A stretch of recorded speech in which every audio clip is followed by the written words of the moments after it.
Right, I'll start. Good afternoon. Firstly, a technical note. You'll find that something was given out to you on the tables, a flyer, and inside it is a card. Unfortunately, it's not a new cash card. Try and use this on ATM and you'll probably be arrested. If you flip open the bottom and you put it in a USB port, you can see the presentation for yourself at your own leisure, which means anybody who's got a notebook, a PC or a tablet on at the moment can do that. Anybody who's got an iPad can't. Welcome to the closed ecology of Apple. Before I start today's presentation, I just wanted to answer a very important question you're probably all asking, and maybe didn't have a chance to answer a minute ago, which is, who the hell are we? We are. We've spent the past 17 years advising over 200 organisations and investors in the media, entertainment, information and sports sectors. We tend to focus on the content creation side of the value chain. We know a lot about distribution, consumers and technology, and we tend to have previously specialised in the screen-based industries such as TV, film and televised sport. But of course, convergence means that traditional industries that weren't on the screen, like books, music and newspapers, are. So here we are. And in terms of what we actually do, we give trends and predictions, which is what we're going to do today. But most of our work is doing big strategy and policy work for government, and also nitty-gritty work like valuing rights, benchmarking in terms of trade, etc. If you want to know the kinds of things we've done, O&O was the organisation the BBC Trust asked to investigate whether BBC management were paying people like Jonathan Ross too much. O&O was the company that helped the FA Premier League raise the value of its rights substantially in the 1990s. And O&O was also the company that helped independent TV producers get more rights than broadcasters in 2003, and has subsequently helped them become global businesses. Enough about us. Let's go on to the presentation, which will be in 4 parts. It's going to be a double act, partly for generational reasons, which you'll become aware of when the next speaker comes up, but also because we specialise in different areas of the value chain. Today's presentation, and my co-presenter is Reith Reed. That isn't a pun, but a very appropriate name for a presenter on publishing. I will go through the book Consumer and what's happening to retailers, and Reith will look at publishers and more general trends in the book market. The starting point for us is what drives change. And almost always in every entertainment and media and information sector, technology starts to drive change. And we know there is now mass uptake of connected portable devices, accelerating. But with the book industry, there was also an initial uptake of specific electronic drivers called e-readers. So one's getting a double effect going through the system. The other thing one looks for in macro effectors on sectors is basically a digital disruptor. People have no interest in defending the traditional way of doing things. And we know that online retailing, and in particular one company, has been very good at this in the book industry. So what about the specifics of consumer uptake in devices? Our own research suggests that in 2011, about 10% of the UK population was buying e-books regularly. We think by 2017 that will be 25%, and since around a third of people don't buy books really very much in any one year, that's about 40% of the book buying public regularly buying e-books. This is all driven by ownership of devices. The e-reader. About a quarter of people in the UK will have an e-reader of some sort. That's double current penetration levels. Most importantly, around 35% of the population will have some kind of tablet. That's 4 times the level current penetration. And smartphones, almost 80%. 4 out of every 5 people will have a smartphone with a smartphone screen that can be read. That's double the current penetration. So that's devices. What about volumes? Well, we think that by 2017, physical will still just about be the largest way of getting hold of books, but the e-books will account for 40% of the total market in volume terms, and that because physical obviously is divided into hardback and softback, we think that e-books will actually overtake hardbacks in 2014, probably early 2014, and paperbacks in 2016, so it will become the single largest format. Obviously, paperbacks and hardbacks together will be more.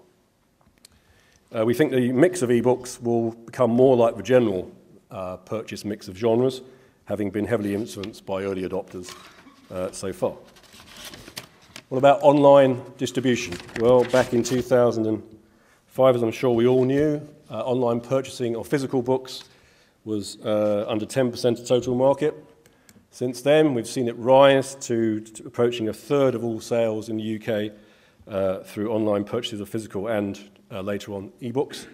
And we can see that easily going to half the market by 2015. What happens after that depends a lot on how the retail market responds, and more of that in a moment. So that's the consumer trends. What about the retail end of the value chain of the total size of market? Well, the first thing is what's going to happen to the total size of the market. We actually think that although the recession has brought volumes in total, a decline in volumes in total, we think over the next 5 years there will be a rise in volumes generated by price reductions and the switch to the ebook. However, price reductions will more than counter volume increases, and so we're saying a further 10% shrinkage in the retail value of the UK consumer books market. That may sound bad, because 10% nominal decline, of course, is over 20% real decline, but it ain't anywhere near as bad as some other industries. We know that music, which was basically a victim of the Web 1 revolution, between 2003 and 2011, in the UK, the total value of the music market, CD and digital, declined by 35%. We know that the DVD market between 2005 and 2010 has declined by 16%. And even though some of that was a switch to Blu-ray, a better high-definition format, the net decline was still 12%. So in that context, books is in for a relatively easy time. And anything that reduces revenue decline makes transition more easy. We think books is less vulnerable than music or even DVDs because we think there are lower levels of piracy, partly because of the demographics of who's buying them. We also think, compared to music, of course, it's not semi-legal to transfer your whole historic collection in digital format onto an electronic device in 2 Saturday mornings, like I did with my music collection. It will take a lot longer for me to do that semi-legally with my book collection.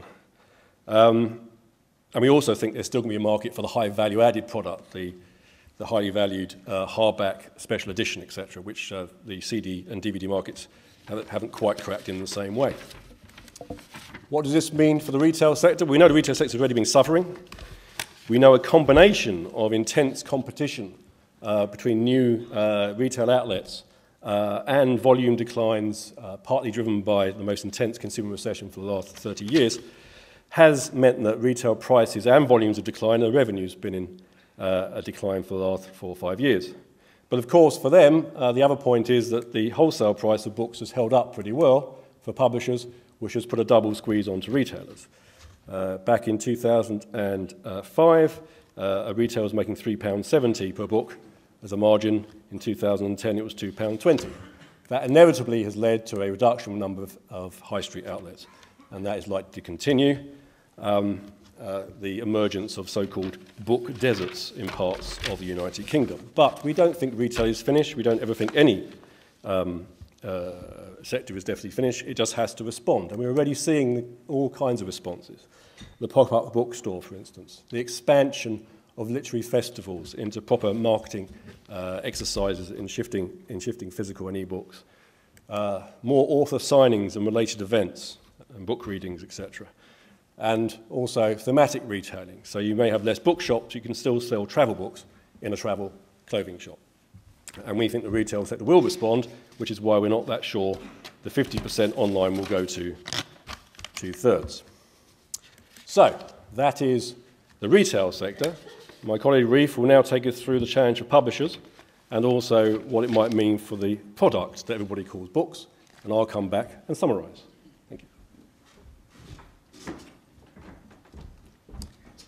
Okay, so I'm now going to have a look at what's happening to the publisher sector and in specific as well, the consumer proposition.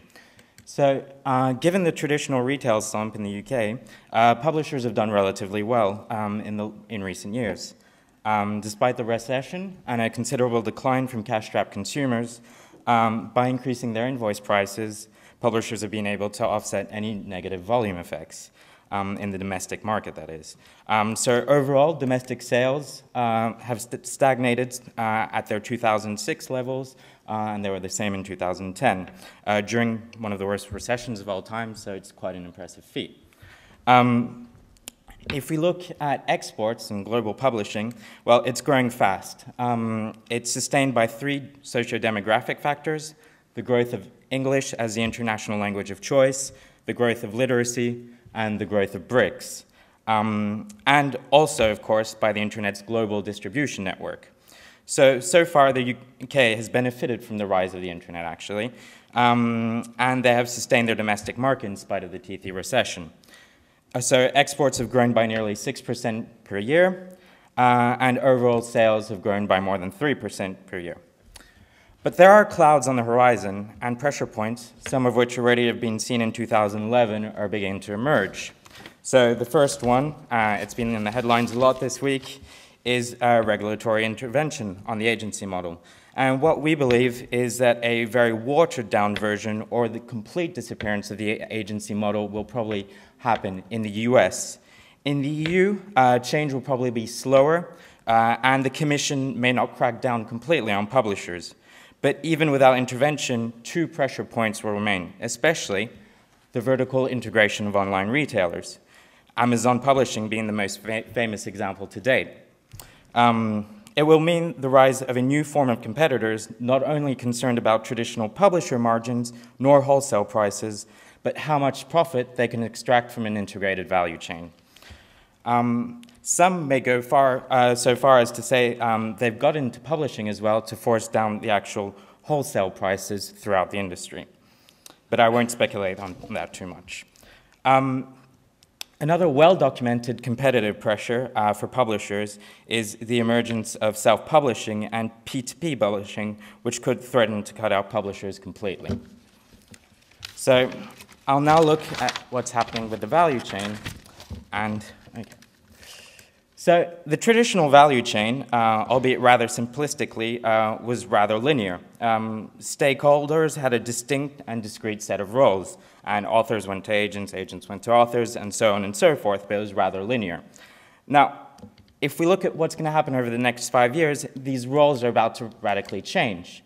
If you look we've already talked about retailers like Amazon going into publishing, and authors, entrepreneurs going straight to market with self-publishing, or like we've seen with J.K. Rowling and her online Pottermore platform. There will also be new attempts by agents. So agents inspired by Andrew Wiley, for example, may try to supplant publishers and go straight to retailers. In many cases, they may also assume new roles and responsibilities, including editing. Although it's not yet clear exactly how these structural shifts will change the publishing industry, what is clear is that publishers will have to change what they do in order to adapt and thrive.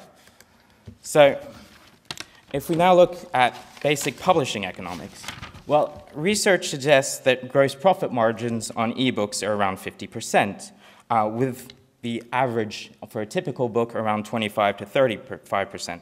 So typical margins are higher. But they will only offer a larger share of a much smaller pie. In the UK last year, the average fiction book sold for £9 in a hardback format, near £5 for a softcover, and only £3.20 for an ebook. As some of you may have calculated already, based on the numbers above, gross profit for both softcovers and ebooks is roughly the same at about £1.50, £1.60. So a shift from paperbacks to ebooks could be profit neutral, but the same is definitely not true for hardcovers. Now, so far, we've seen that clouds are on the horizon for publishers, but what's probably most important is that in 5 years' time, publishers will be operating in a completely different market. So if we look at the consumer proposition, well, 15 years ago in the old world, consumers had a relatively simple choice. They could buy their books first or secondhand in a retail outlet. They could swap books with friends, family, acquaintances. They could go to their local library and borrow a book for free. or they could join a book club. Now, then in the mid-1990s came Web 1.0, with Amazon and other online small-scale retailers which set up shop in the UK. They did have a dramatic impact on bricks and mortar retailing and blurring the lines between first and second-hand books, but only affected one of the 4 traditional ways of consuming books. With the advent of Web 2.0 and ebooks, all 4 traditional ways of consuming books are about to be radically overhauled. So in terms of buying a book, well, consumers will now be able to purchase a book online, or they might be able to download it in store. Traditional lending or swapping with friends and family will be complemented by remote lending, DRM permitting. Consumers will also be able to borrow their books remotely from their local library through systems like Overdrive in the US. And students will be able to rent their textbooks at a fraction of the normal retail price. Finally, book clubs for the more avid readers will be supplanted by daily and monthly deals or subscription models, as you well know, which have swept through other forms of media like music and film with the likes of Spotify, Netflix, and many more. Now, it's not only how the consumer access a product which is about to change, but also the product itself. So, in the old world, once again, the books market was dominated by 4 highly diversified yet simple macro genres. In the new world, that's likely to change. Many new niches will be opened up and will push publishers to adapt and develop new formats. This will transform the books market into a narrative content market.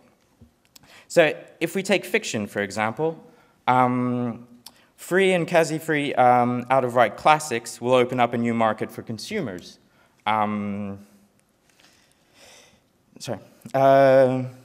And people may also want their books in short chunks, just as Dickens did in their time. Small niches may become more important, like teen fiction, westerns, or even, as we've seen, mummy porn. In terms of nonfiction, well, online references will increasingly blur the lines between the traditional formats. Novel ecosystems, like iTunes U, will offer consumers a friendlier way of studying, but most importantly, they will lower the barriers to entry for universities, and that's already happening, to take their first step into publishing at scale this time. In children's fiction, demand for interactive animated books will increase with a new generation of wired kids, and 360-degree offerings at the forefront of media convergence, like Pottermore or London's Moshi Monster, will increasingly become popular, as will their revenues for publishers.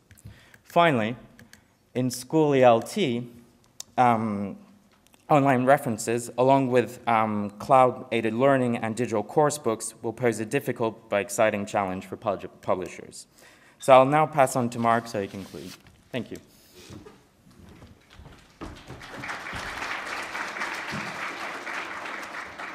Lunch is very soon, just a few quick summaries. So, device uptake will be fast and far-reaching. 40% of book buyers will be regularly buying ebooks by 2017. Ebooks will be the leading format. The internet will dominate distribution and control more than half the market by 2015. Bricks and mortars, retailers will have to adapt or die. Volumes will go up, but market value is likely to go down as prices are quickly eroded. Publishers have so far been immune to these nascent trends, but regulation, changes in the value chain, and price erosion will affect them. And new business models, probably most importantly, new business models and new product genres will change the book market forever. I've already said you can find this presentation on our USB card. You can follow us on Twitter, or you can come and see us again when we're having a big event for all the creative industries on May 17th with government to discuss how the UK can take advantage of all these trends. Thank you very much.